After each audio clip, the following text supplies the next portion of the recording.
You've got questions? O'Reilly Auto Parts has answers. Need a pro you can trust? We've got that too. No matter what you need, our professional parts people have the training and expertise to help you do things right. Deep automotive knowledge, just one part that makes O'Reilly stand apart. The professional parts people. O'Reilly Auto Parts. Immigrants have not changed. They have the same need, the same humanity. What has changed are the laws. There are no lines to get into, so that creates unlawful immigration, and unlawful immigration leads to vulnerability and invisibility for immigrants. And so that's really the issue. I found out in my research that 98% of the people who came through Ellis Island were admitted to the U.S. Basically, if you had lice or, a disease that was evident, you weren't allowed to enter. But 98%, so basically, if you could get your body on the ship, you were in. And so that has changed dramatically, even though right now we are experiencing the greatest refugee crisis that we know of in recorded history. Mm-hmm. It's greater even than after World War II. I mean, it's terrible. And only 4% of refugees are ever resettled.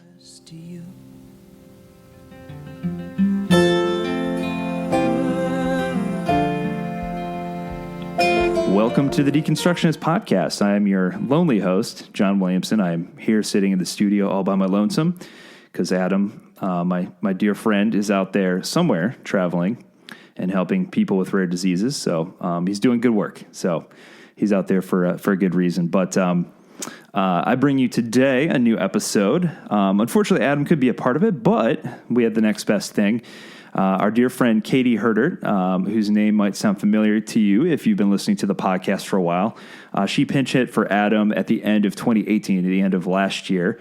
I believe it was December, but she helped fill in and co-host on our episode on purity culture, lending a very needed and important female perspective on that whole movement. So she's amazing and was gracious enough to sit in with me again on this episode. Another important topic to me personally, I think it's been weighing on me quite a bit over the last several years as we've had some major issues with our immigration policies and with families at the border and that sort of thing. So is an interesting topic that I found myself very ignorant on. And so it was very eye-opening to come across this book that I found profound and educational and inspiring because there are some aspects, some stories that I grew up with that she really tells from a different perspective, and especially from the perspective of someone who herself immigrated to the United States from Guatemala as a child. There was a lot for me to learn. There's a lot, I would assume, for a lot of folks out there listening to take away from this. So anyway, it's a great book. Again, it's called The God Who Sees, Immigrants, the Bible, and the Journey to Belong, published through Herald Press, came out in May of this year. It's fantastic. We'll have all of her links to her social media in the show notes, so you can find her on Twitter, Instagram, and all that good stuff. She also has a couple blogs that you can check out where she writes more frequently, but she's a sought-after speaker. She writes on a whole host of different topics. Like I said, she's a fantastic theologian. She's contributed to publications like Sojourners, Christianity Today, The Christian Century, and a ton of other publications. And she's got a cat named Scully that I regret not asking about. I'm hoping that just means she's a giant X-Files fan like I am. So who knows? Maybe next time we have her on, I'll ask her. But again, I hope you guys take away from this conversation as much as we took away just being a part of it. Like I said, it's just something that is happening in real time right now. There's a very real crisis at our borders. No matter which side you come from, I think the Bible is pretty clear on how we should be treating our immigrant brothers and sisters. So great episode. Hope you guys enjoyed it as much as we did. Also, music on this episode, Jordy Searcy. He's a wonderful musician, young dude. I can say that now. I'm 40, so But young guy, talented musician, writes some really profound stuff. And if his name sounds familiar, if you happen to watch The Voice, he was featured on The Voice and was gracious enough to let us use some of his music for this episode. So in particular, the one at the very beginning, and we'll play the full track at the end, is just really hits the nail on the head. So go out and support him, follow him on social media, tell him we sent you, and support him, buy his music. You can find it everywhere good music's found, of course, iTunes, Spotify, Apple Music, all the usual suspects. So again, hope you guys love this episode as much as we love doing it. Thank you guys so much for being patient with us and hanging in there. I know we haven't had a ton of content out this year. We're working on it. Life is slowing down a little bit, but we are putting in the time to get some episodes done and in the can. And like I said, we've got a 2-parter coming in November that will kind of explain some of the chaos at the beginning part of our year, but really important episodes for us. And then we've got a couple of really cool ones on the topic of grief heading into the holidays. So we're going to end the year strong, and then we'll kick off 2020 and try to get back in the flow of things. But until then, here is our guest this week. Without further ado, Karen freaking Gonzalez. Be right. If you really want to pray to him, but you're never sure he's listening, 'cause who could forgive what you did last night? I'm so sorry for what you've heard. We're broken poets with silly words. Well, welcome to the Deconstructionist Podcast. It's weird for me to say because that's usually not my part, but Adam is not here today, unfortunately, but we have our very capable what would we call you? Like a pitch hitter? Sure. Pinch hitter, right? Yeah. Co-host Katie, who you may remember from the end of last year. So Katie is here with us. And also, more importantly, we have a very special guest with us today. Welcome to the Deconstructionist Podcast, Karen Gonzalez. Thank you. It's great to be here. Well, thanks for being here. Like I said, before we started recording, we were really excited to have you on to talk about a topic that is really important to us, specifically, in terms of the political times and the climate that we find ourselves in currently. And so tell the listeners, for those who aren't familiar with maybe your background and what you do, tell us a little bit about yourself. Sure. So I am an immigrant myself from Guatemala. So I write about immigration from a very personal perspective because it is, in fact, my story. I migrated to the U.S. from Guatemala when I was 9 years old, and I would say that my story of immigration is very closely tied to my story of faith. I was born into the Catholic Church and just explored faith throughout my life and became a serious follower of Jesus through InterVarsity Christian Fellowship, which is a parachurch ministry on college campuses. And after that, I went overseas and served as a Christian service worker, missionary, and then I eventually went to seminary also. And then I currently work for an organization that serves immigrants and refugees. All our work in the U.S. is with the foreign born. We do refugee resettlement and immigrant legal services, and we work with survivors of trafficking who are also, foreign born, which is the majority of them anyway in the United States. And that organization is called World Relief. And this week we had some really sad news because we had to close one of our offices because refugee resettlement is down to a trickle under the current presidential administration. Yeah. But that is a bit about my story, and I guess work is so closely connected to that it's hard for that not to come out too.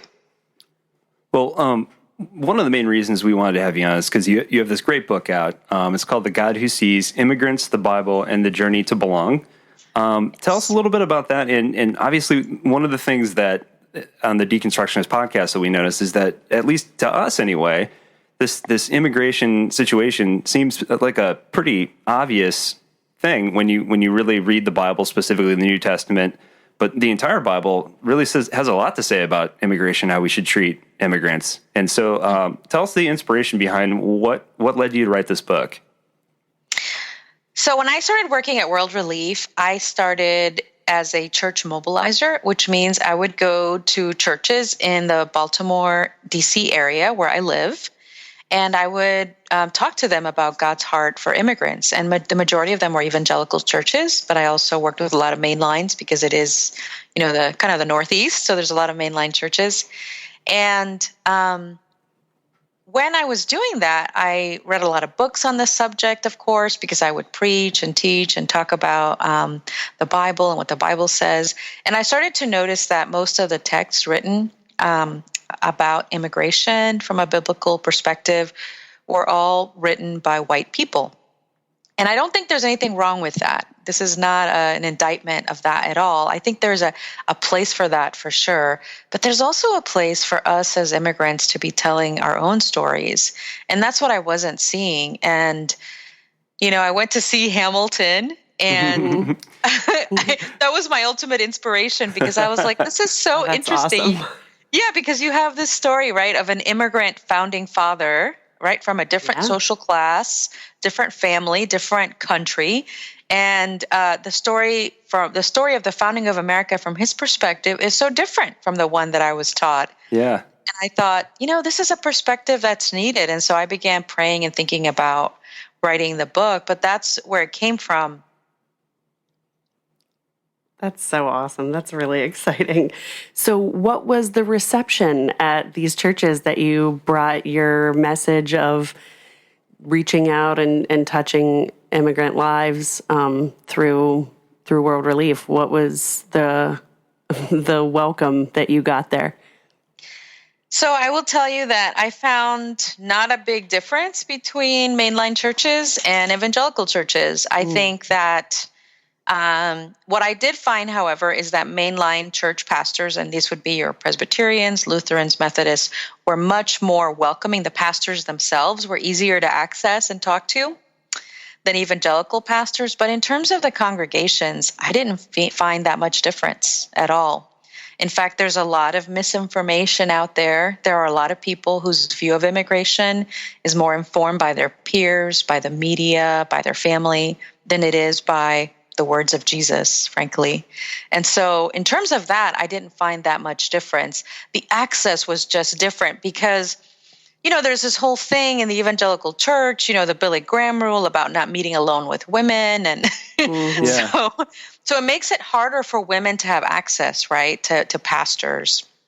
But in fact, the questions that I received, because I would always do a sermon or a presentation, depending on the church, and then the questions that I received were similar, very similar questions, very similar attitudes, very similar biases, against immigrants and immigration in general. So it was very interesting from that perspective. And it's been true with the colleagues that I had at the time as well. That's what they found. In fact, the work that World Relief does, we do in partnership with mostly evangelical church volunteers. And so they help with the resettlement of refugees. They help with English classes, job services, all of the things that refugees need to learn as they come into this new country, we do with the help of volunteers. And so don't get me wrong, I think there is a political sort of evangelical church out there, what you hear under people like Jerry Falwell and Franklin Graham, that definitely exists. But I didn't find that they were any less welcoming than non-evangelical churches. That's great. One of the things I want to definitely touch on, and you really dive into this in the book, and there's some really kind of stunning statistics in here. I thought just really eye-opening for me, and I acknowledged before I even began reading the book that there's inevitably a lot I don't even know about how immigration works within the United States, and I knew it was difficult based on some friends who had come over from Australia and had kind of recounted their experience with it and just how difficult and expensive and time-consuming it was from their end. So, they were always quick to say, hey, you have no idea how much more difficult it must be if you come into the country with very little money. So I wonder if you could talk a little bit about, because I think this is something that people don't often think about, especially when, we get into these debates from the comfort of our homes here, where we don't have to worry about gang violence and drug wars and that sort of thing. But one of the things you point out is something like 60% of immigrant women crossing the border in the United States are sexually assaulted. And additionally, some organizations have said that as high as 80% of trafficking victims are foreign-born women and girls. Yeah, that's correct. And it's a statistic I've seen in many different places. And that one in particular came from Amnesty International. But it's very common. And when I worked in the immigration legal clinic at World Relief, there wasn't a day that went by that I didn't meet a woman who had not been a victim of sexual assault. It was, it's terrible, the things that are happening to women in particular. They just face a vulnerability that men don't. And the real crisis at the border is the vulnerability of immigrant women. They experience so much danger entering the U.S. And then once they're here, there's very poor conditions in the U.S. And so it's really, really terrible. It's in fact so bad that even Catholic groups, who are famously not in favor of birth control, will distribute birth control so that women don't become pregnant as a result of the rapes. Oh my gosh. That is so telling. Yeah, it's really shocking. So one of the things I think that would be a good thing to clarify, I guess, is you kind of touch on this in the book too, and I'd love for you to talk about this, is the reasons behind which these families, in most cases, are risking life and limb to come over to the United States. Because, a lot of cases, I read an article not too long ago, actually, about families who were lucky enough to have the means to do so, that were trying to cross over in the United States from Mexico in these border cities that had become absolute war zones between rival drug gangs, which ironically were basically came about as a result of the drug addiction in the United States and the demand for drugs. So in a sense, like, we caused this problem, and then you have these families who, again, if they have the means to leave and pack up and leave, are risking their lives just to keep their families safe, to keep their children safe. And these, again, are things that we don't, we talked to Adam and I talked about this in our prior podcast where we talked about, well, how did I win the human lottery? I was born a heterosexual white male in the 20th century in the United States of America to a middle-class family who are educated, and I got to go to university, but completely random chance. I didn't choose for that to happen. And so I can't imagine what it must be like to have a family in a place where there's a war going on, like you talk about in the book, in Guatemala, or these drug wars happening in Mexico, and having to make that decision to try to take my entire family, uproot them from the culture that I grew up with and that I know and love, and go into a completely foreign land. So what are some of the reasons that you've seen working with this organization? Why are they risking life and limb to come over? There's a Somali poet, Warsan Shire, who has this great quote from one of her poems. She says, "No one leaves home unless home is the mouth of a shark." Ugh. Wow. And I think it's really powerful because if you think about it, many of the immigrants I talked about in my book, none of them dreamed of leaving home. And most immigrants today, including me, most immigrants are not sitting around in their countries thinking about the American dream. Because when you leave, it's extremely traumatic. You leave pieces of yourself behind, your home, your comfort, your heart language, your extended family, your very sense of self is taken from you. And you have to start all over again, almost like a child in a new country. And it's a deeply painful and, like I said, very traumatic experience.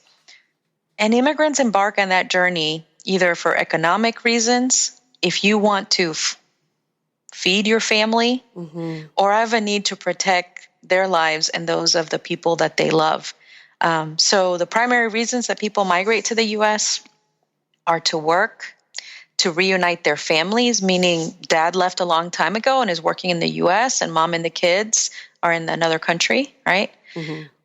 And then also to flee persecution and violence. So what we're seeing right now, the humanitarian crisis at the border, is asylum seekers. And I want to define that because I'm not sure if people know what an asylum, what asylum is or what asylum seeker is. But these are people who flee their home country due to war or violence, and they present themselves at a port of entry to the U.S., and they apply for asylum. And the application is based on persecution for their race, religion, nationality, political opinion, or membership in a particular social group. So, for example, if you were a transgender person and you were fleeing your country, that would put you in a membership of a social group. That's a social group because LGBTQ people suffer greatly around the world. They're some of the most vulnerable immigrants. Yeah. So asylum seekers, which is a part of our law to apply for asylum, you just apply when you come to the border, and you're usually paroled into the country, which means you can go and be with your relatives, because the applications, if you are found to have a credible fear and you apply, the applications take about 2 years to adjudicate. So it's a long time. Yeah. And less than 10% of asylum applications are successful. Wow. Less than 10%. Staggering. So this is why it's so terrible, because it's we're denying people something that is a part of our own law, that they can apply for asylum. You know, the president essentially wants to block people from something that is American law. And then even in that, the people who have applied before he took office, only 10% are successful. It's so difficult to prove persecution because we're talking about people who are poor. We're talking about people who have, just fled. A lot of them fled because their lives were in danger. And so they didn't take time to sit around and organize. I've seen asylum applications be successful, but it's typically like a journalist from another country who has all this proof, right? Yeah. Of hate mail and things that they wrote. And so it's a very heartbreaking situation at the border because of what's happening and the way our own laws are being violated by our leaders. So one of the things I would love for you to add on to that is there's another law that I was not familiar with at all, I'll be honest. And I'm trying to find it in my notes here, but it was like a 3x10 law or something like that. Does that? Oh, yeah. Yeah. Yes. The 3 and 10 year bar. Yes. Yeah. Yeah. So this is a statute that came under Bill Clinton. He's the one that actually put this statute as part of immigration law.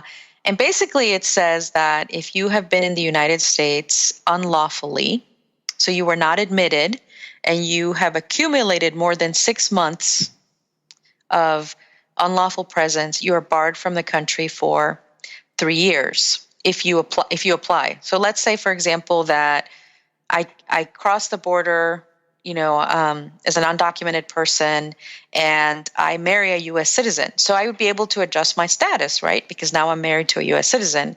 But if I had acquired 6 months of unlawful presence, I have to go back to my country for 3 years before I can apply.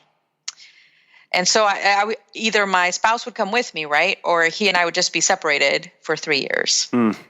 The other one is 10 years. So if you acquire a year or more, you're barred for 10 years. So there's lots of people who could actually adjust their status who aren't able to because of this statute. All rise and live outside looking in. All you hear is how we've come so far.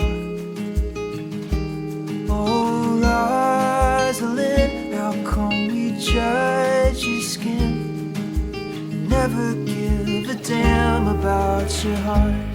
It's such a strange notion. It doesn't really follow any sort of logic on why that's necessary or what that accomplishes, other than potentially just the breakup of families and marriages. It just doesn't. I have a hard time figuring out what the real motivation behind that was, other than to harm people. Yes, I like to tell people that it was Bill Clinton who signed that into law, because there's a big perception out there that, the Democrats are the good ones in immigration, but actually Democrats have done a lot of harm. Obama welcomed 85,000 refugees, which is wonderful and a credit to him. But he also was the deporter in chief. He did a great deal of harm to undocumented immigrants in the U.S. And just like this statute that Bill Clinton put in place that supposedly was going to deter unlawful immigration, but nobody even knows about this statute until it comes time to adjust their status. Then they find out, what? This is a law? I didn't know this, So it's a law that doesn't do its job because no one knows about it. Yeah, for sure. Yeah. It's very sad and it seems like so punitive for something, that before was not a problem. Well, the practicality of it is, it's just so wildly impractical for anyone to leave, the job and relationships and family that they have founded here in whatever 6 month or beyond that time. It just really ruins their economic and relational fortunes. Yeah. I met this man, actually. I went to the Calvin Festival of Faith and Writing a couple years ago. The last one they had, I think it was 2017. Cool. And on my way back home from the airport, the driver that I had was like an Uber driver. And he and I started having a conversation because he was Latino, I'm Latina. So we're having a conversation. And he told me that he actually was married to an American citizen and that he and his wife had to move to Mexico, where they lived just over the border from Texas. And she would cross the border every day and work in Texas. And they had to do that for 10 years while he was barred from being in the U.S. Oh my gosh. And then they even had kids, and it was just, and I'm like, but how many people are able to do something like that? That's just so harsh. And our laws are very outdated and it needs true reform and update rather than just these little statutes that keep being tacked on, by different presidents who are in office. Right. Well, because it kind of, the way that you're talking about it kind of makes it sound like the statutes don't necessarily serve the actual purpose. They're not useful for limiting folks who want to come here because, they just don't know about it. They're not going to be deterred by that. Mm-hmm. Well, and additionally, just kind of going down that train of thought, how do we fix the current system? And obviously we're entering into another election cycle here, unfortunately. So now we all get bombarded with leaflets and commercials and, and that sort of thing. But so now we have all of these candidates who are promising the world as they do, before they get in there. And so we've seen a couple debates now. We've got a multitude of Democratic candidates. Obviously, we've got a president in there who, through this strange idea, again, of deterrent, by separating families from the children and everything, you see these horrific pictures down there. Obviously, that doesn't seem to be deterring anyone. And now you've got these Democratic candidates who are going to run against him. And obviously, immigration is going to be one of the major topics of conversation.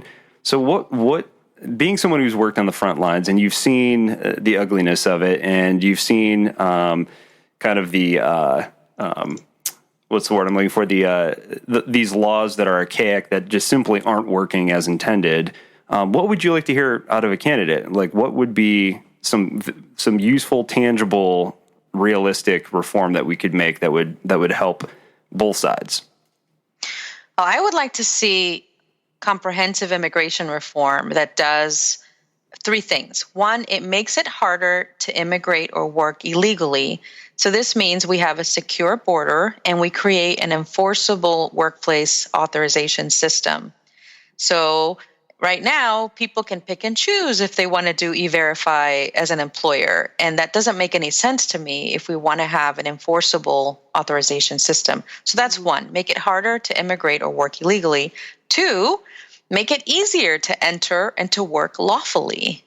We have labor needs in our country. We have an aging population and immigrants come in their prime working ages.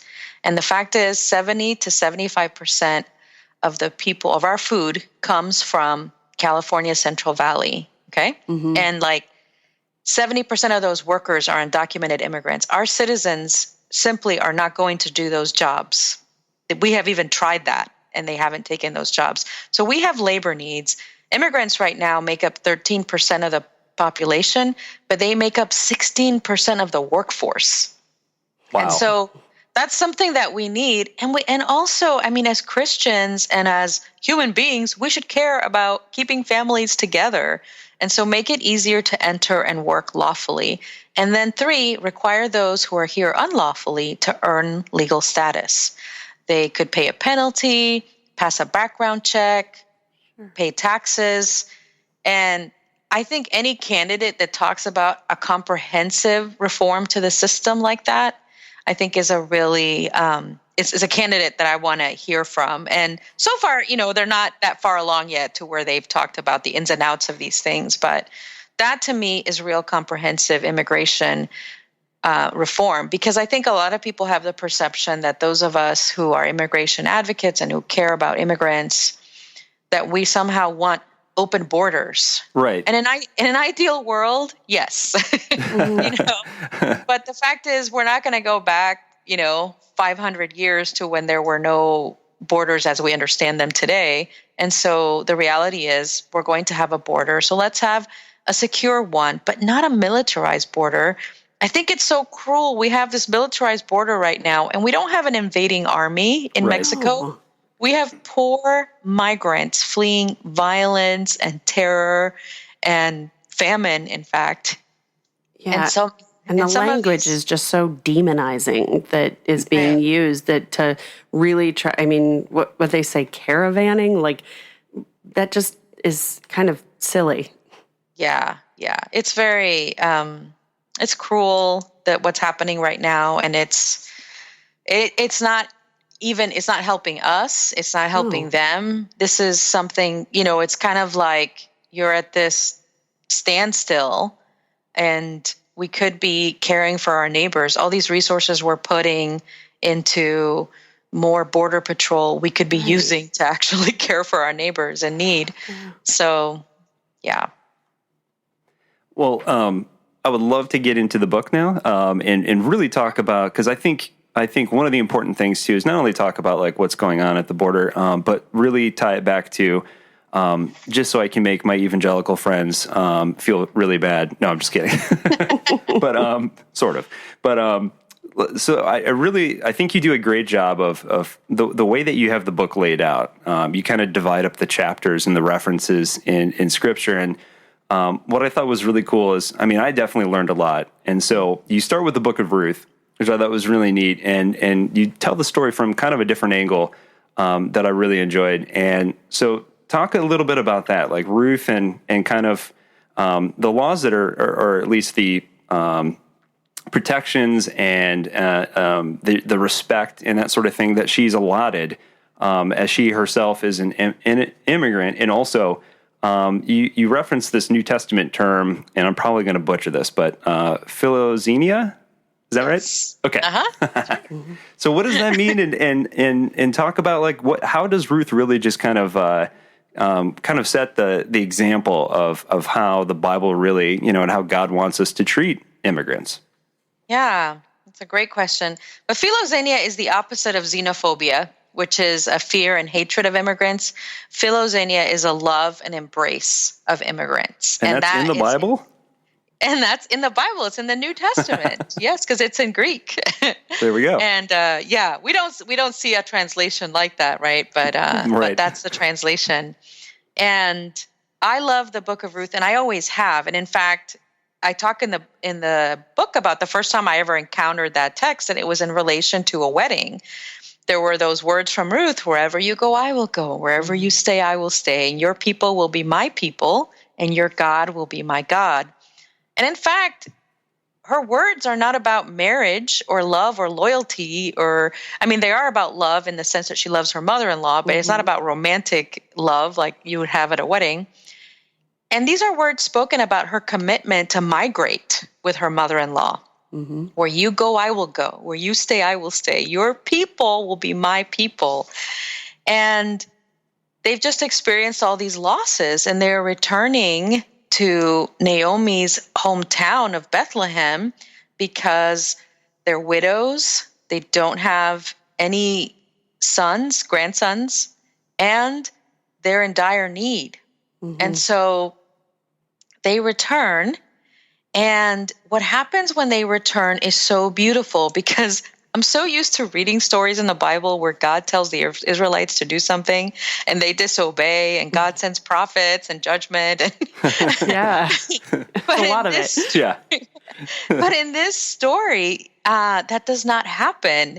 And it's shocking because in Deuteronomy 23, it says that Ammonites and Moabites, and Ruth was a Moabite, can't belong to the Lord's assembly, not even the 10th generation of such people. In fact, they were forbidden from marrying Moabite women. And yet, when she returns, happens to be at the beginning of the harvest, she's welcomed unto the field of Boaz. And there she gleans what the harvesters had left behind, just as God had instructed. God had said to his people, when you are reaping the harvest of your field and you leave some grain in the field, don't go back and get it. Let it go to the immigrants, the orphans, and the widows. Similarly, with olives and olive trees and grapes from your vineyard, let the leftovers go to these people that are on the margins. And this is what happens for Ruth. She's allowed. And the work that she performs is not undignified or demeaning. The way that many immigrants in our context, they do the work that nobody else wants to do. Right. But the work that she does is hard work, but it's exactly the kind of work that everyone else in ancient Judah did.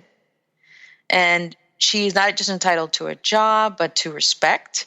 Boaz tells his workers, his male workers, hey, no name calling, no harassment, no assault. And both of them are entitled to Sabbath, time off for rest and reflection and celebration and worship. In fact, she is welcomed and loved to such a degree that she marries Boaz, who is, a man from Judah. And she becomes the grandmother of King David, and is in the lineage of Jesus that's mentioned in Matthew. And all along, we don't learn the story from that context, but she is a foreign woman who is welcomed into this society. And what I really love about this story is that there's such mutuality in it. They bless her, they receive her, but she blesses them too. She brings her love and her loyalty. She brings her hard work. She marries, integrates fully into this community, and she becomes one of them. It's really what you see in the journey of salvation, right? You start out as a stranger and you end up in the family of God. It's such a beautiful story. Yeah. Well, I loved the layout of that contrast and compare the treatment of Ruth in the book of Ruth and to the plight of the American immigrant agricultural worker, especially a woman, dealing with those very long hours, the physical punishment of the labor itself, but also the risk of assault and abuse by coworkers or managers, and how much she was well taken care of, but we are really failing these people in this way. And I loved what you said. I'll quote you here, but compassion for those who are poor and marginalized is considered more important than efficiency or profit. And I think that's a huge piece of what's missing one of the bottom line, I felt like that could be a whole book in itself, of how, there was some loss of profit for Boaz to let Ruth glean in his fields, but that was biblically mandated, and he actually obeyed it, like you said, to point out that really kind of stark contrast to a lot of other spots in the Bible. It just is really important. I think that especially America and our individualized culture and everything that it has been kind of put on a pedestal about our society is really failing anyone who isn't, reaching that achievement level or the people that are the poor in spirit, the immigrants, foreigners, anyone who's in that position. It's just really terribly sad. Yeah.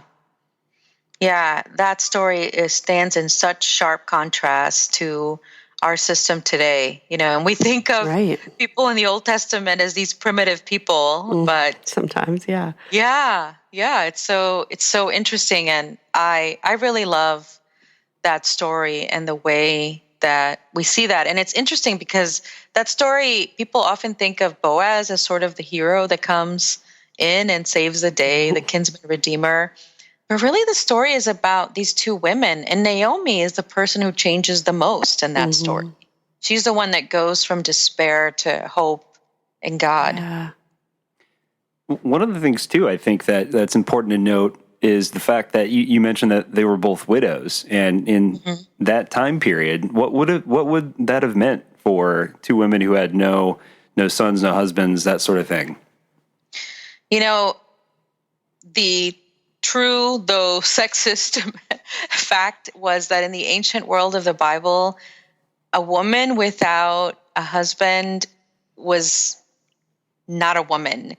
No protection, no one to provide for you without sons, without husband.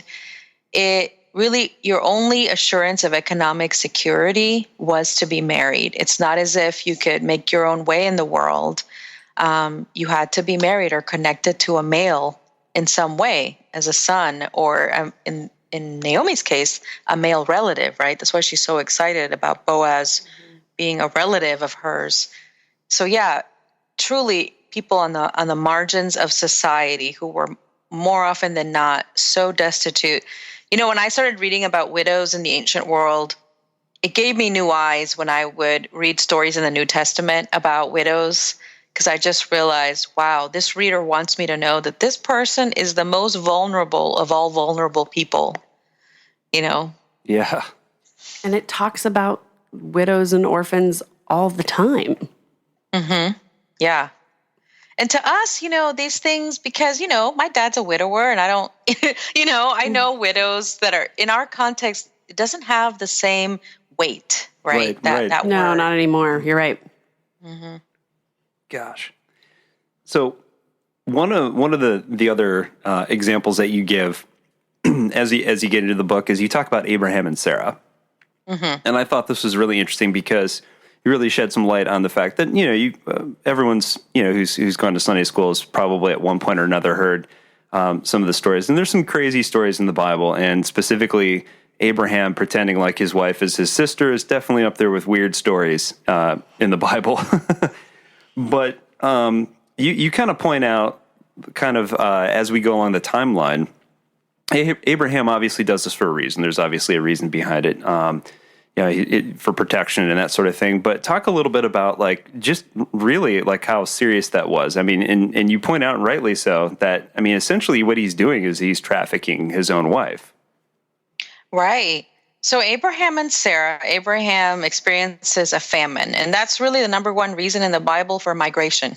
There's a famine in the land, and when that happens, people go off in search of food. And Egypt was this place where people frequently went when there was famine because of the Nile River and its very fertile riverbanks. And so they weren't the story of Joseph too, that you point out in a different part of the book of Joseph having migrated, he was trafficked there too, but he had a lot to do with famine and relief of famine. Yeah, for sure. And that's what brings Abraham and Sarah to Egypt. And they probably arrived at some kind of gate. There was probably a road that was commonly taken by bands of immigrants like them. And they arrive. And when they arrive at this place and they're questioned, Abraham commits fraud. He lies. He says, she's my sister, which is a half-truth because she's also his wife. And he tells Sarah, he tells her, it's the very thing that you hear that traffickers do. Help me, protect me. If you do this for me, we'll be okay. And she is sent off to the palace to be with Pharaoh, and Abraham grows prosperous. He has land and cattle and all of this stuff. And she's being trafficked with a Pharaoh. And it's a really terrible story. And when I read it, this is one of the reasons I love the Bible, because it's so descriptive. Here's a perfect place for the Bible to lie to us and give us this beautiful, perfect picture of Abraham. Yeah. And instead we get the truth. We get the truth about a very imperfect person who acts out of fear and anxiety and self-protection. And we might also say cowardly, right? Very much so. He lets her suffer while he grows wealthy. And yet we have this story. It always makes me think of Brian Stevenson, the attorney, civil rights attorney. He says, each of us is more than the worst thing that we've done. Yeah. Well, here we are with Abraham, one of the worst things he has ever done. And God still tells us, right? He's the father of the faith, which is so fascinating. And we take all of this information about Abraham, right? None of us, I never heard a sermon saying that Abraham was a horrible person and none of us should look at his story or follow his example. People always take the elements of his story and put them in the context of his whole life, right? Mm-hmm. And of also God's journey with Abraham, right? And God's promises to Abraham.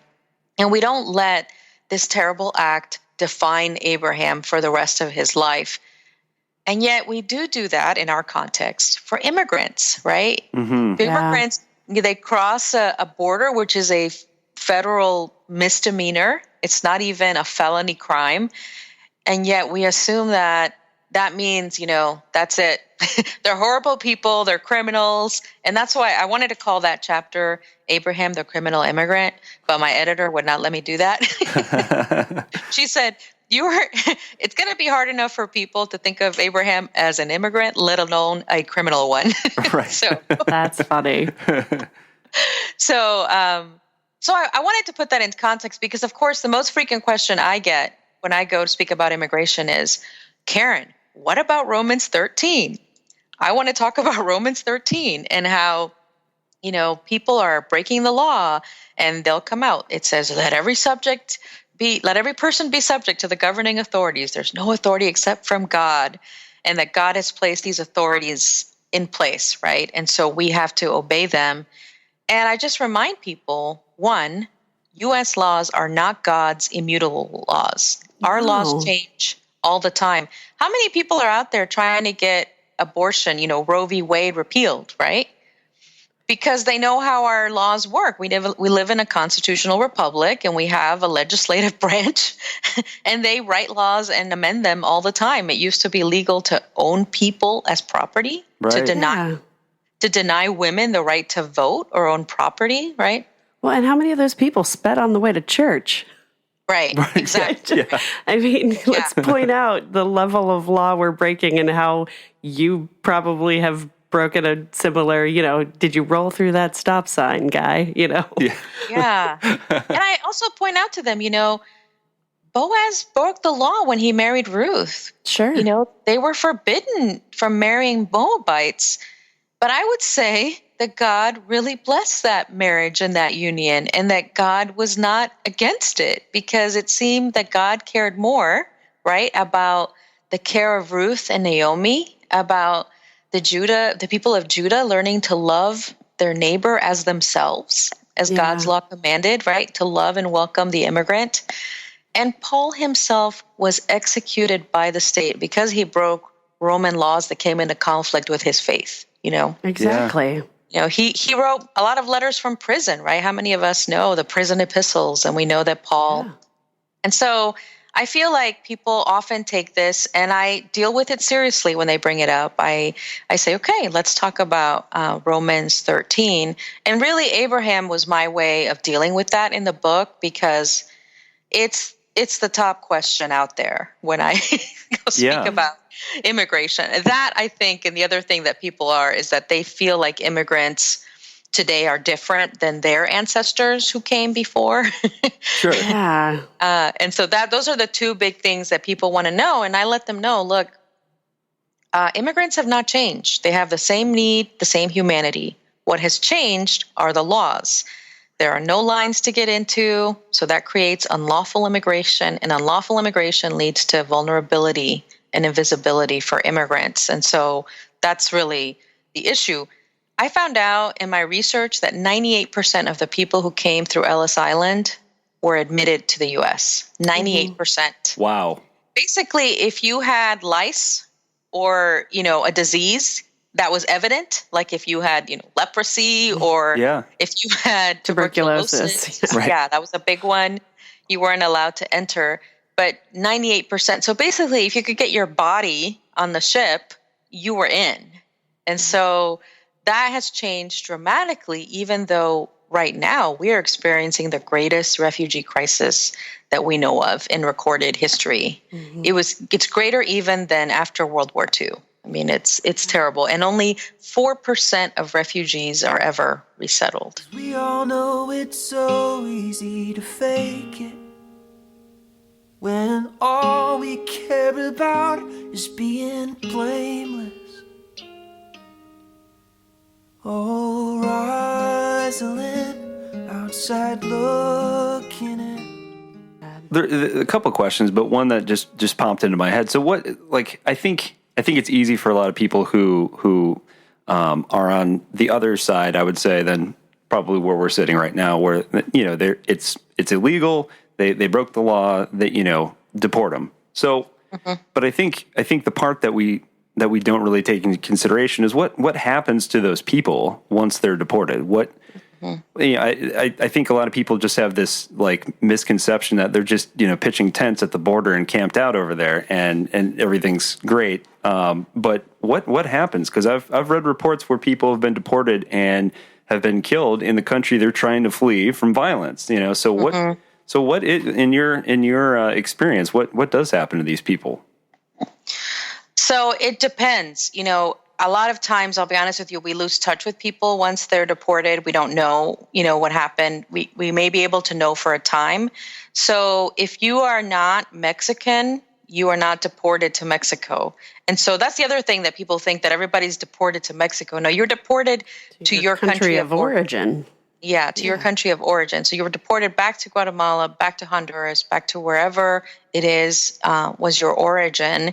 And in those countries right now, in Guatemala, in Honduras, and it's funny, I was just talking to a friend who's from El Salvador, and he's middle class. He's a student at Fuller Seminary, and we were talking, and I said, how do people in El Salvador respond to the migrants? And he said, well, it's really hard because we've had so many Americans and other Westerners seek to help people who have been deported and returned back to El Salvador. And he said, but what happens is, because they're poor, they come back to these poor neighborhoods, which are ravaged by these gangs and controlled by these gangs, or even the police are afraid to enter. I mean, I've read reports when I was looking at asylum cases where the police themselves wear masks when they enforce laws because they're afraid of being recognized, because they might be killed if they're recognized by the... So it's this kind of like terrible lawlessness that's happening where the government doesn't really have control of these areas. And so because people return back to these areas, so he told me the story of a woman who was helped to buy a home and to start a business, only for gangs to come in, like the mafia, they call it the mafia of the poor, and start extorting her and start terrorizing her and her family. And so this is what people return to. There is nothing for them to return to except this, because this is not something that their governments have been able to control. And so one of the most hopeful stories I can tell you was I was recently at the Mexico border from over the border from San Diego into Tijuana, and I did get to meet a lot of Mexican pastors that are working to address the asylum humanitarian crisis at the border. And one of the most heartening things I saw is I visited a shelter that was just for deportees. And so these are people who can't return back unless they come back through the desert like they did before. Mm-hmm. They can't return to the U.S. But this shelter was so dignifying. It was so clean, so organized. They had social workers assisting with job services, with mental health support, with medical support. They even had art therapy. Oh, wow. That sounds like better than most shelters in the U.S. Yes. Yeah. Yes, even it was better than all the detention centers we have on the other side of the border. And even the food they ate was fresh. They all had chores and things to do. And they were just helping people to plan a new future and a new life right there in Mexico. And in fact, if you speak English, you can get jobs at call centers because, a lot of jobs have gone overseas already. Yeah. Sure. And so it was so heartening to see how much the Mexican church is doing to address this crisis, and how much, there was an area we visited of Haitian immigrants who their intent initially was to cross the border into the U.S., but then they found out that the United States ended temporary protected status for them. Mm-hmm. And so then there was no point in crossing over. And so they decided to make their lives there in Mexico, and there's like a little Haiti. And this church just got together and they decided, hey, we have this land. We're going to build homes, and it's going to be for these communities. So there's little Haiti and there's little Honduras. And I was really encouraged and heartened. Now, this doesn't mean that there aren't awful things happening at the border, because of course there are. But to me, it just spoke of God's greater care. I called my book The God Who Sees, because I feel like these migrants are people the world doesn't value and doesn't see. But God values their lives and God sees them. And this is part of God's provision for them.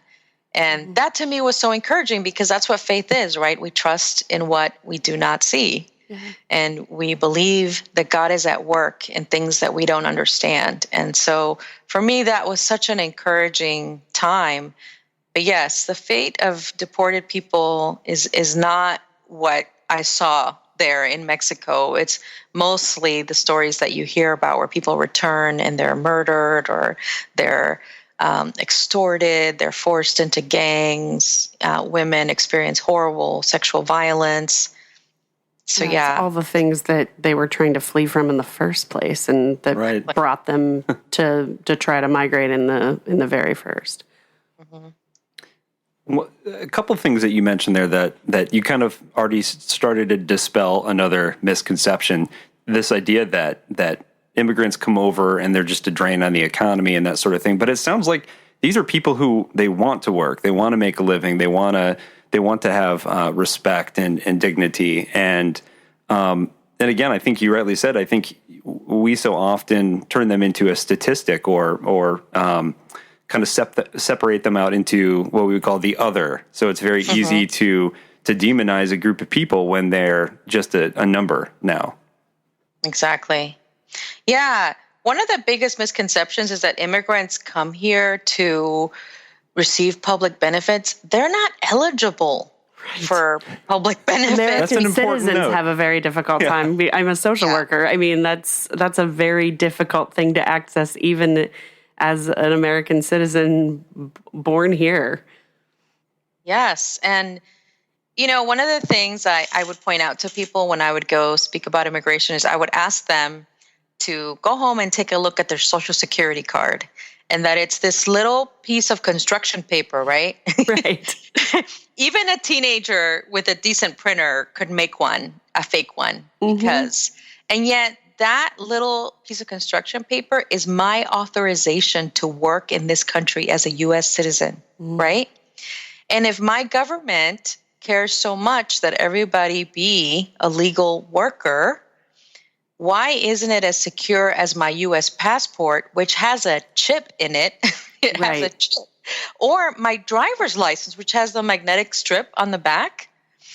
Why isn't it that secure? To me, it's very duplicitous of our government to have this really conflicting response. You have the IRS and the Social Security Administration who accommodate payments from undocumented immigrants. And then you have another part, the DHS, who's maintaining that they shouldn't be present here and is trying to deport them. It's just like we're sending these conflicting messages. It's like having two signs at the border, and one says, welcome, work, jobs available, and the other one says, keep out. Well, and it was kind of how they allowed, they counted slaves or black men and women as 3/5 of a person, yet said, sure, you can fight in our war.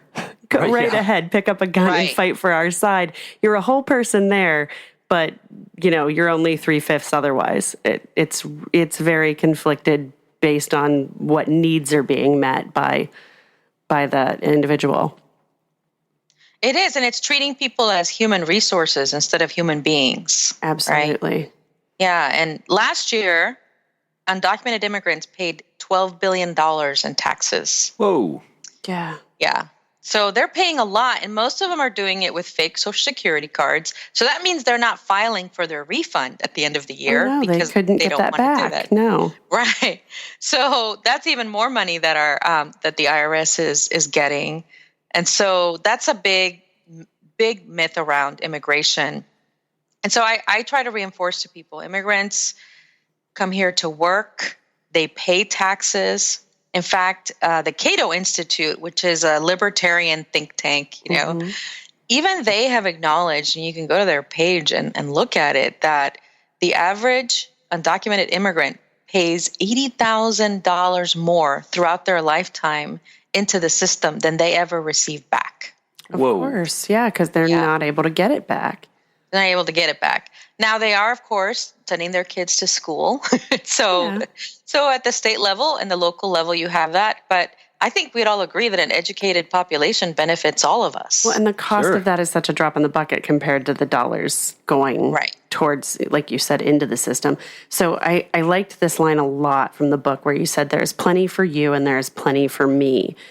But do you kind of think that there's a bit of a scarcity mindset in America, and specifically the church, that argues against that statement when it comes to immigration? Yes. So one of the things that you'll hear people say a lot is that, President Trump and his administration, they dehumanize immigrants. And I believe that that's true. They do that. But I also think that they recognize the humanity of immigrants. They just think American lives are more important than immigrant lives. They would never say that, They would never say that outright. But when you hear them say, in the way that they're speaking, that's what I hear. Yeah, they talk around it all the time. Yeah. And so what people experience is, immigrants are going to come in and I'm not going to have a job, right? Mm-hmm. And I understand that. I understand the person who feels economically imperiled, right? And they want someone to be responsible for this. And so we have people like Donald Trump who have outright blamed immigrants for this, immigrants, refugees, right, for all of this. And the truth is that immigrants create jobs. Because if you think about it, I live in Baltimore. This is a city that is part of the Rust Belt, right? It's shrinking.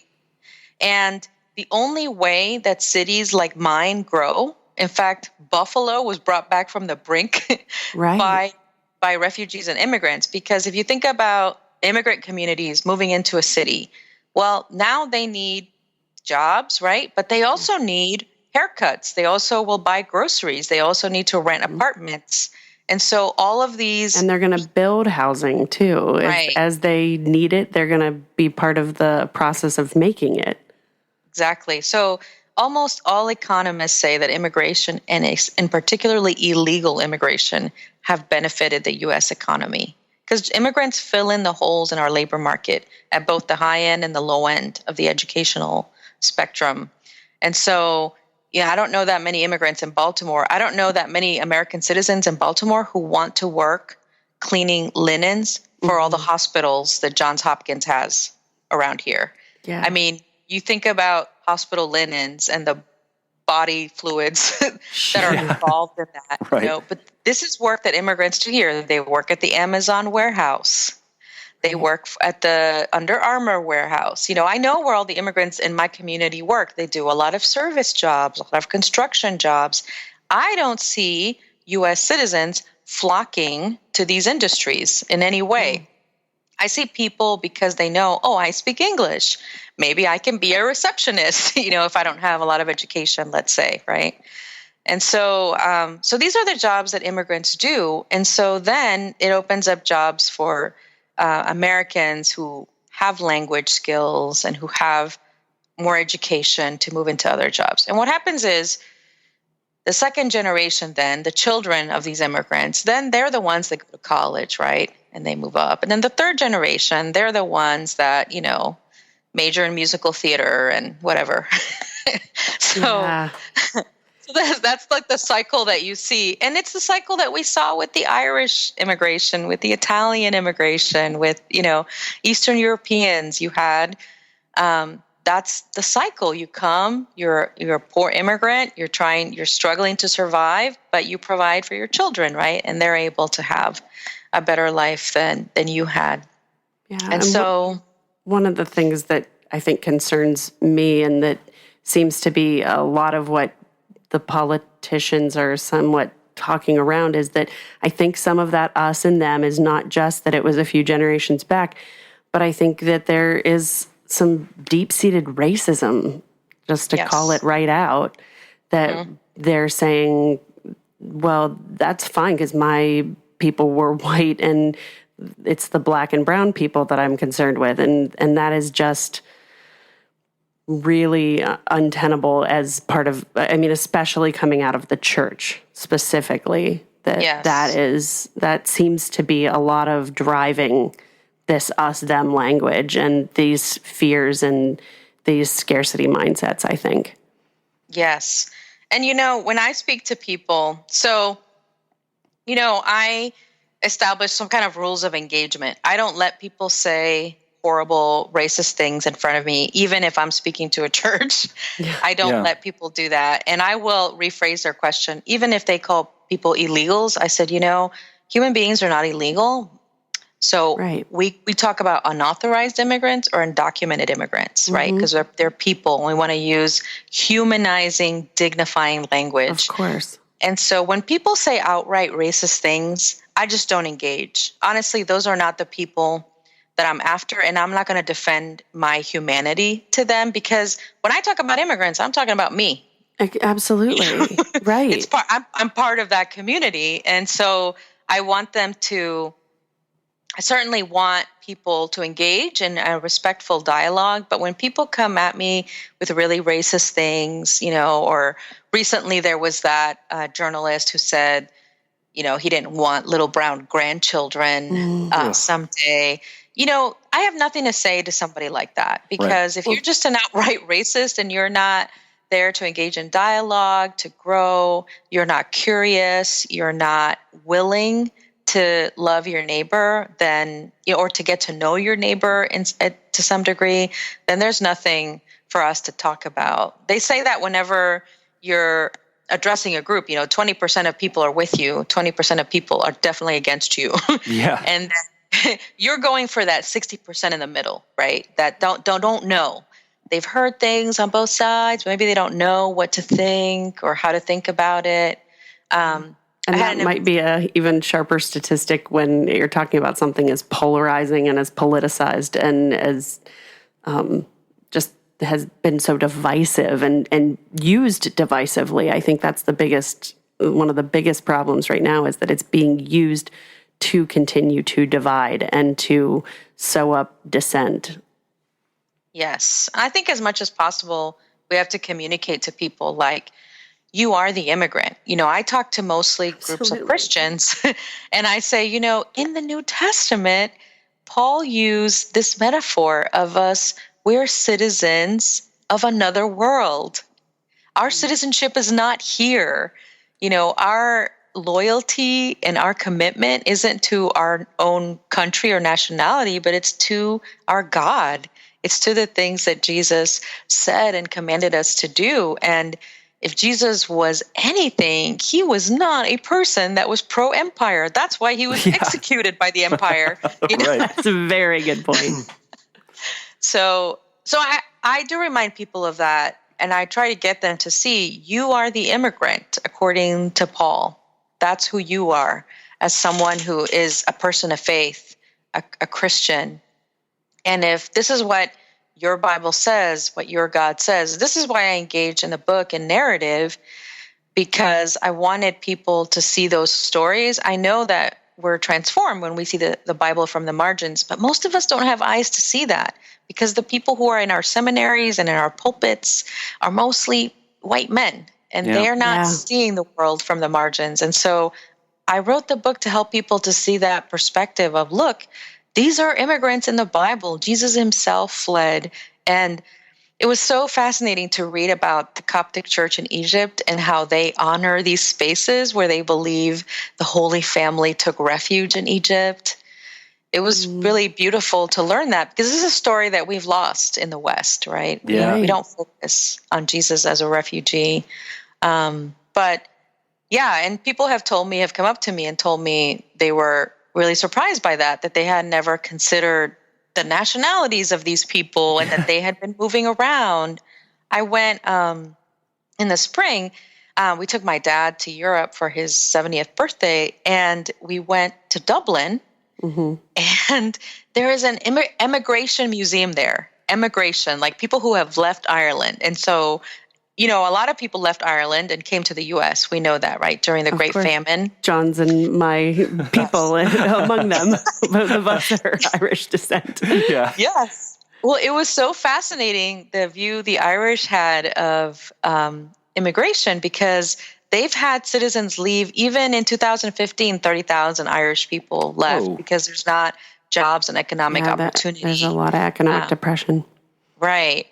And what they said, is migration involves loss, but it also involves hope. Sometimes it's a story of sorrow and grief, and sometimes it's a story of adventure and new opportunities. Yeah. And I love the way that they thought about migration, and they talked about how migration has always been a reality in the world. People have always been moving around from place to place in search of different things. And it was just a really beautiful museum. The museum is called Epic, and at the end you find out that means every person is connected. Oh, that's so cool. That's so neat. It was so cool to see that. I was very encouraged, by being there and seeing their very positive view. And one of the things that I appreciated about them is they don't perpetuate a myth about a good immigrant. So we have this myth in our country that immigrants are like hardworking and super grateful and working in service jobs as nannies and lawn care workers, and they serve the greater community, and they're just quiet and they go hide back in their homes, right? And are completely law-abiding. But they had a section of the museum that was devoted to Irish people who'd gone to other countries and become criminals. Oh, gosh. That's amazing. It was so interesting because they said, not always do people leave Ireland and go and give their best to another country. Sometimes this happens, and that's the fact. That's a fact. Immigrants are just people. They're imperfect. They have weaknesses. They have flaws.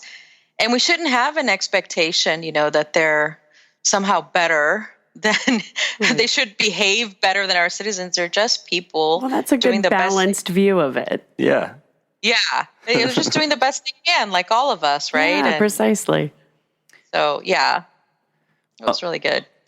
That's amazing. One of the things because I realize we're getting close to the end of our time here, but one of the quotes that you have in the book that I thought was so profound, because when I think about Jesus, and by the way, I feel stupid to the point like the number of times that I've had to point this thing out that should be so obvious when we're talking about Jesus not only being an immigrant himself, but also he was not a white person with blue eyes. Like, can we? Absolutely not. So, like, for people to claim to be Christian and to follow the Bible and to be so anti-immigrant and potentially like have racist tendencies, like that's just so laughable to me. I'm like, you follow a guy who was an immigrant and who was born in the Middle East. Like, what do you? Anyway, so. Yeah. That was not my question. That was just a rant on my behalf. So,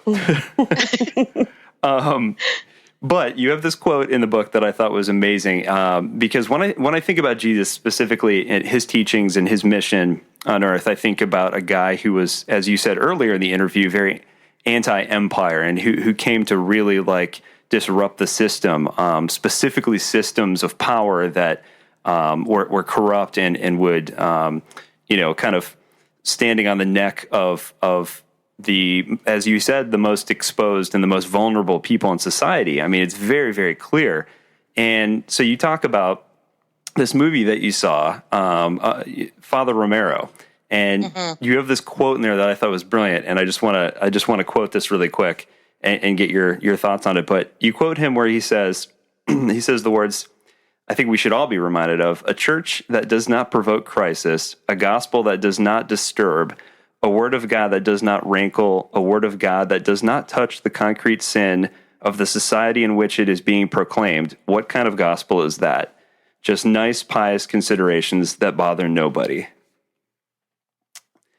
So, again, I guess my question in that is, how do we get back to being the type of Christians who really are on the forefront, who are doing the work, who are helping these people who are clearly in need?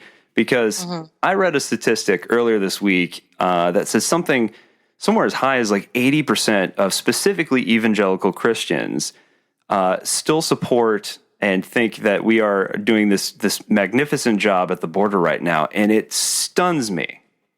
So I guess I just don't know. How do we fix that? How do we get back to being the Christians who actually practice what we preach and go out and protect these people and help them? Like, is there a way to get back there? I think there is. And I think some of the harm that's been done is, I don't know what your background is specifically, but I became a more serious follower of Jesus in the evangelical church. And I was taught that discipleship was just about me being a slightly better person, not having thoughts about sex, not being selfish, doing. And so, I would read the Bible to get some little nugget for something that I could feel good about that day, or something I could learn, or whatever. And that was my discipleship model. And I feel like for a long time, I felt like, I don't know if I can be a Christian because this seems very useless to me. If this is it, this is the only reason that I'm a Christian, is so that I have one less dirty thought tomorrow than I did today. And I think what Romero taught me is that the gospel has real implications for the community, that our discipleship is for the community. It's not just so that we can be a little bit better. That's very self-centered, right?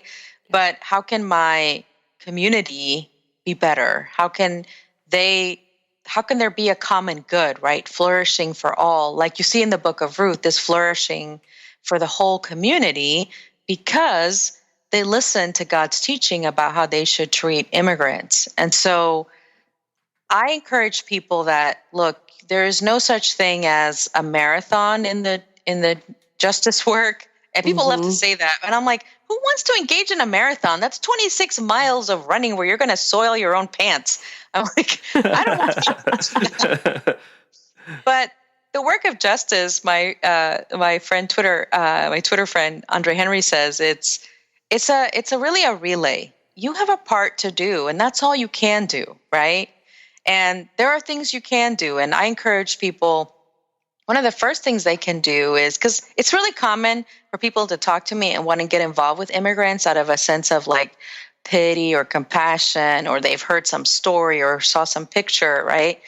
And I let them know, first of all, you need to really examine, where did you learn about immigration, and how does your faith inform that issue? Sit with that first and really pray for the community and really reflect on these issues, because it's not enough to just feel compassion. God wants this mutual transformation, right? It's not just me coming along to save this poor immigrant person, but God is doing a work in me as well. And so that's the first thing I encourage people to do. And then I encourage them, one of the best things they can do is call their representatives. And I have this script. I can send you the script if you like. It's so simple, but I have it on like speed dial on my phone. That's awesome.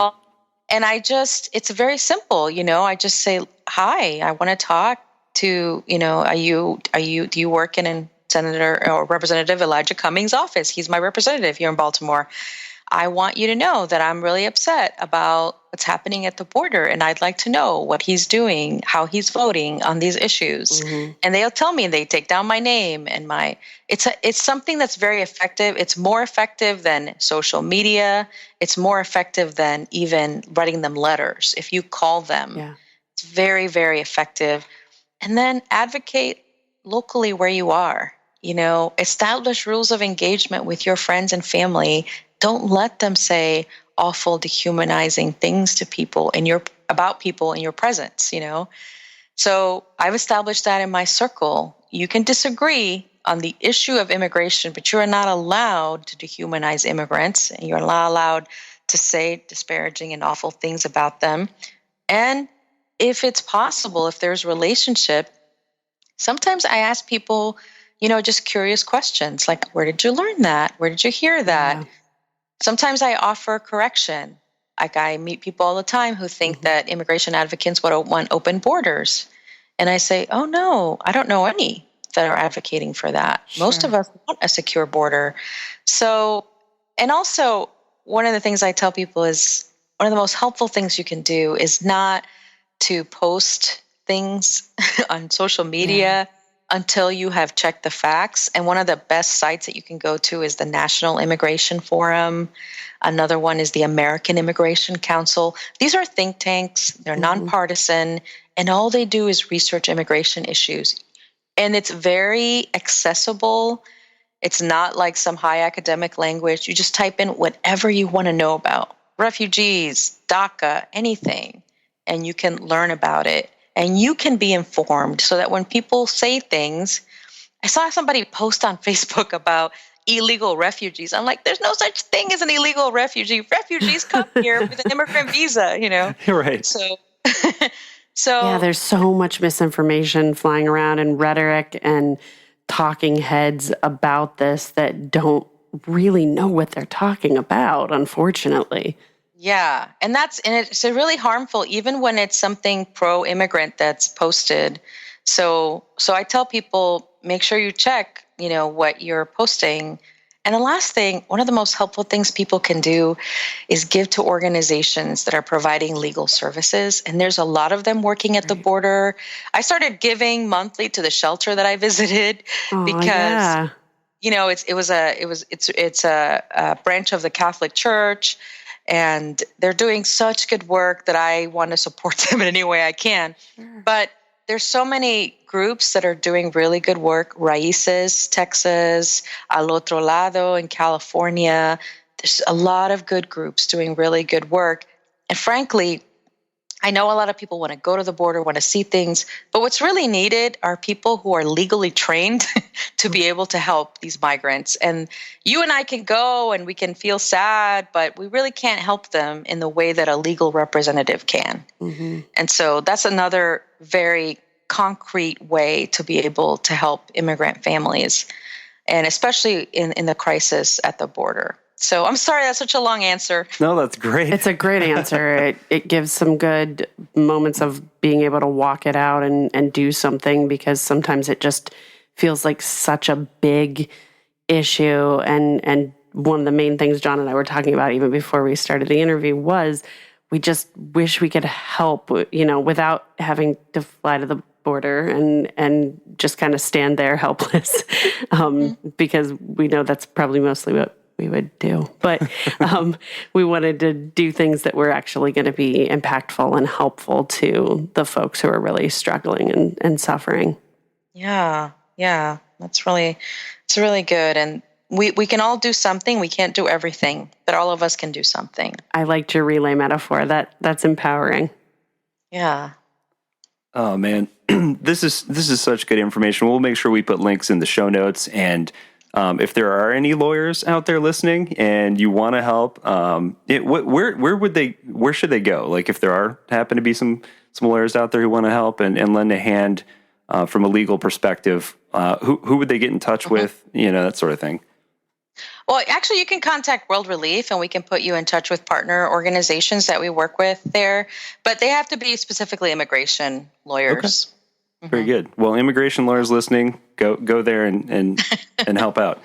This has been amazing. Again, this is a topic that we've wanted to cover for a really long time, and your book is terrific.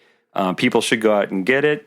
And again, where can people go to stay up on top of what work you're doing and just be informed and that sort of stuff? Sure. So I have a website. It's Karen-Gonzalez.com. And then you can also find me on Twitter and Instagram, and it's the same handle. It's @_Karen J. Gonzalez. And the book is called The God Who Sees, and it's available wherever you like to buy books. Beautiful. It's such a well-written book. I really enjoyed reading it and felt like I just learned a ton and saw all of those Bible stories that I was really familiar with as through a really different lens and connected the dots with the things that people who are trying to immigrate these in modern days, what they're really going through and what they're really seeing and how similar it actually is. It's wild how similar these stories that we're all kind of Sunday school familiar were relating to real people's lives today. Yeah, it's true. It's amazing. It's the beauty of the Bible that it's so relevant. And we don't need to take it literally, but we need to take it seriously. Yeah. It's very good. Well, people, obviously listen to this podcast, but there's so much more in the book that we didn't even have a chance to cover. I think Katie and I have like 2 more pages of notes that we didn't even get to. There's some really amazing stuff in there that was very eye-opening, like I said. So people go out and get the book, The God Who Sees. And thank you so much for coming on. This is an absolute pleasure. Yeah, thank you. This was great. It was great to talk with you. All right. Thank you so much. Suddenly there's tension in my chest. Feels like I'm running when I'm standing still. You're controlling every part of me with 6 words. The crazy part is that I tell myself it don't hurt, but the truth is... Well, that was fun. It sure was. Katie, this is your second time. Yeah. How exciting. Yeah, I'm feeling like a pretty legit deconstructionist around here. That's right. We just need, see, people at home, though, I don't think can benefit from the fact that I can't see you in your beautiful red hair. Oh, it's large and in charge. Like we talked about in the episode, how just truly Irish you are. I'm super Irish, y'all. But yeah, that was super fun, and I'm glad you got to be a part of this. Just because your work as a social worker and stuff like that, I think it relates well. But I thought it was very, very interesting. I thought the book was really good. I wasn't just saying that; like it's really, really a well-constructed book. Mm-hmm. She's a great writer, and I think you and I were talking about the fact that we just really like the layout in general.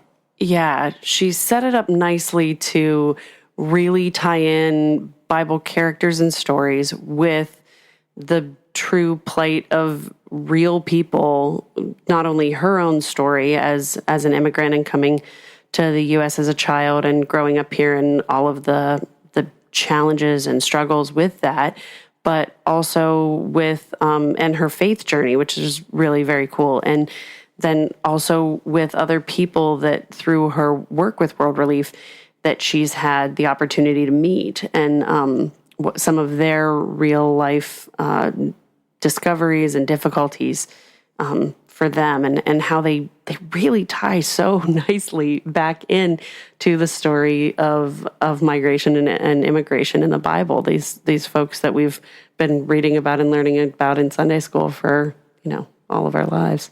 Yeah, it's pretty eye-opening. One of the things we didn't get a chance to talk about was the Hebrew translation of the name Hagar, which appears early in the Bible, and you kind of take it for granted, just assume from our very Western, English-speaking society that is her name. Right. But in fact, it means foreign thing. Yeah. Which is terrible. Yeah. Foreign thing. A really tragic way to refer to some person. It's just very dehumanizing, as Karen said. Yeah. So it's really interesting. She goes into that in the book. Definitely cannot recommend it enough. There's tons of stories, like Katie said, in there that are really, really fascinating. One of the things I wish we had gotten to, we didn't get a chance to get to. There's just so much good information that other questions that I felt were really important that I'm glad we got to. But one of the things I thought was just really telling, specifically because, from a very Western perspective, where, like I said, we won the human lottery. We were born in a very safe place for the most part. Obviously we're not without crime, but I can go down the street and get a cheeseburger without fear of, being gunned down in the parking lot. Like, it's not a concern. My daughter Or that can it play was outside. shuttered, that the hamburger stand was shuttered based on the mafia extorting the owner. Right. Yeah, exactly. And so, like, these are not concerns that we have here, because we're lucky, we're fortunate. Like, we live in this great country that, affords us those freedoms. But, like, some of the disconnect, I think, when we as fortunate people talk about immigration, she tells the story about how when she immigrated over, she's in class, I don't even remember this, but she's talking about how in high school, I think it was, they had like parents who came in who served in the Vietnam War, and they were talking about just the shock of seeing a dead body for the first time. And her reaction was very different. She's like, when I was a kid, I saw a dead body. This was like a regular thing. And one of the things I wanted to get to that we didn't have time is just the difference in terms of like how we view death and violence and things of that nature. There's almost a disconnect for us. It's almost like this abstract idea, and what role that plays into how we interact and treat immigrants and how we treat the issue of immigration in general. Yeah, my husband often says that I could talk about trauma all day, and we didn't even get to bring that up because it is a huge part of what is being inflicted on these individuals who are just trying to keep themselves and their families alive and safe. And the type of bureaucracy and some of the red tape and some of the lengthy waiting and some of the just really broken down parts of our immigration system have truly traumatized these individuals. Not only just even the fact that they could have come here traumatized in the first place with things like having to see a dead body at the age of 7 or something like that. But it's really tragic. I wanted to give you kudos to acknowledging, you didn't use the word, but the word is privilege, John. Yes, as a white male, you pointed out, and I'm a white female, and yeah, we both are really, we acknowledge that and see that for ourselves and try and do our best to work out how that affects us and how that affects the way we see the world. Yeah, I mean, one of the things that you rightly pointed out is that, race certainly plays a large role in how we treat, immigrants who are coming over. And what's interesting is, obviously that's a huge topic of conversation right now. Absolutely. And unfortunately has, to some degree or a large degree, even been used as a political tool to divide and secure votes and things of that nature. And it just reminds me of, there was the guest we had on a couple years ago, I think, Dr. Drew Hart, who has a terrific book, that just one of many that we've read that I think was really eye-opening for a person who really does benefit from, a society that's structured in such a way that, like, I, as a white middle-class heterosexual male in the United States of America, just benefit from and don't even know it half the time, just because it's so baked into the system. And even starting to become aware of that is just an important step. And the other thing that just came to mind is there's this great book by Jonathan Haidt where he talks about specifically tribalism, and that's something that we really didn't get a ton into, but this idea that, the idea of being part of a tribe, I think the term he uses is it binds and it blinds, meaning that it ties a group of people together over a commonality, which is great and can be great. It's great to be a part of something. It's great to be part of a club. Or we all want to belong. That's even part of the subtitle of this book. Yeah, it's funny when you travel. Even I was laughing about this. It's funny, you get like kind of excited when you're American too, like you're instantly buddies, in this weird way, like when you're traveling abroad, especially in a country where like you're not proficient with the language, it's almost like this instant connection. So because you're part of this club, you're part of this tribe, you identify as Americans. But it also blinds in the sense, when it's unhealthy, where it creates an us versus them. There's an other now, and I see a lot of that, unfortunately, with this issue of immigration. It's being deeply exploited. Yeah. And I think Karen used the term demonize, and that's really what it comes down to, is they're this other group of people where we care less about them, despite the fact that we see these horrific images of kids being torn away from their parents or separated for long periods of time, or children missing in the system or in these cages, these lockups, these parents or these families being split apart. God forbid that ever happen to any one of us. But we seem to care less because of perhaps the color of their skin or, where they come from, what their background is. Yeah. And it's just, I think that's the thing that we need to bring awareness to. Very much so. So anywho, thank you for stepping in. Yeah, it was fun. I always enjoy being here. Awesome. Well, we'll definitely have you back. Don't worry. I hope so. Yeah, we always have a good time. So everybody out there, thank you again for listening. Thanks for hanging in there with us. We know we haven't had a ton of content out this year, but we promise we're still working, although at a very turtle-like pace. We will definitely continue to have more content out. But thank you so much for those who support us on Patreon, those who follow us on social media and interact with us. It really does make our day when you guys reach out and let us know something that you liked or just want to say hi. You can connect with us on social media through our website, www.thedeconstructionist.com. You can also listen to all of our episodes are loaded up on there. Like I said, connect to us on social media. You can visit our web store if you want a sweet T-shirt that I will personally send to you. But yeah, otherwise you can read our blog on there when we remember to update it, and you can see all of our previous guests. So thank you guys so much. Support the music on the show.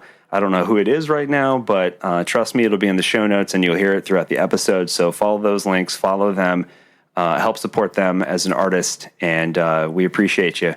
And if you haven't already, if you're on Spotify, follow our playlist. We regularly update it with each of the artists that we use on each episode. So you can follow our playlist on there and listen to all the Deconstructionist approved music. So with that being said, I guess that's all we got, Katie. Absolutely. We have been your hosts. I'm Katie Herder. And I'm John Williamson. Keep deconstructing.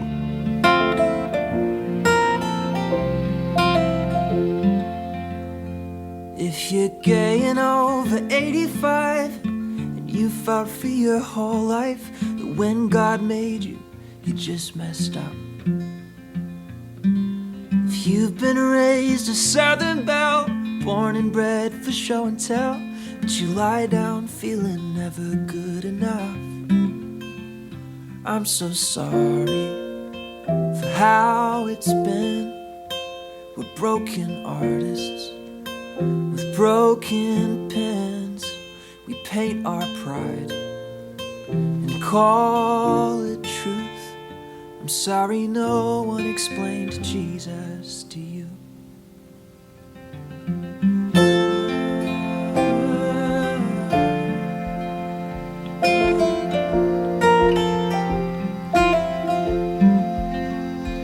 If you've heard a knock on your front door, but all that you found on the porch was a pastor that just wanted to be right.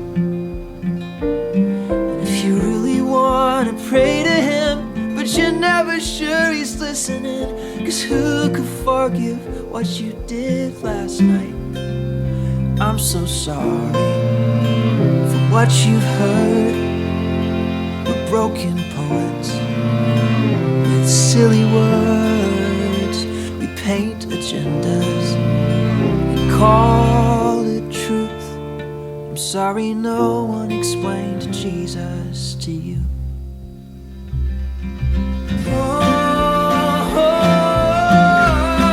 Can't you feel him in the room?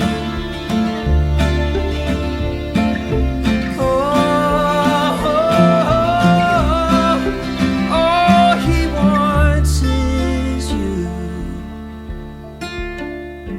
I'm so sorry for all the wrongs. We're broken singers with broken songs. We paint our pride and call it truth. I'm sorry no one explained Jesus to you. I'm sorry no one explained Jesus to you. I'm sorry no one explained Jesus to you.